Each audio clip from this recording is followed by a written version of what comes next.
I started selling books in 2001. I came out of the technology industry, and some of the friends in the tech business were like, what are you doing? Are you crazy? Didn't you get the memo that printed books are going away? And I didn't think that there was a real substitute for the printed book.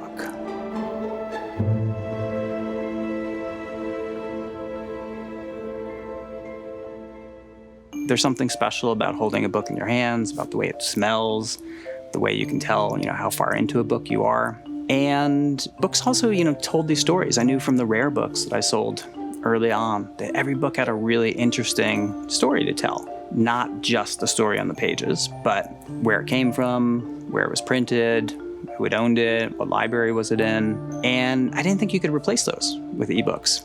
So I thought, it's somehow in the future the two would coexist and that printed books wouldn't go away. I decided to start selling books as a hobby. I loved going to estate sales and auctions. And what I really loved was doing the research and telling the story of that particular copy of that book. After I was into selling books for a few years, I started wondering, could I make a full-time career out of this? I realized that there was a niche there that was unmet by the market and other booksellers and interior designers.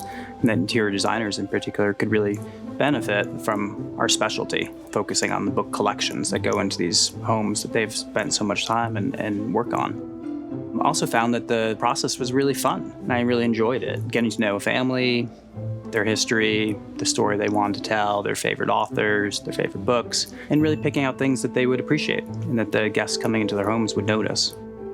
Thatcher and I have been friends for a long time. We met when we were at a book show years ago. When Thatcher calls me and sends me an email about a project, first of all, it's kind of exciting because I'm like, oh, good. I get to go dig in my stacks and find things and be part of this creative process. Thatcher and Juniper Books brings it to another level of an art form.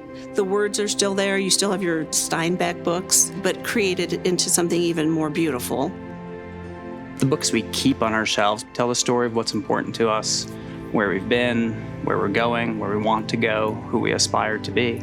And so I think, the printed book is here to stay. It's been around for 500 years. I think it's going to be around for another 500 at least. And we're trying to, do our part to make sure that books are interesting and beautiful and they find their way to people who really appreciate them.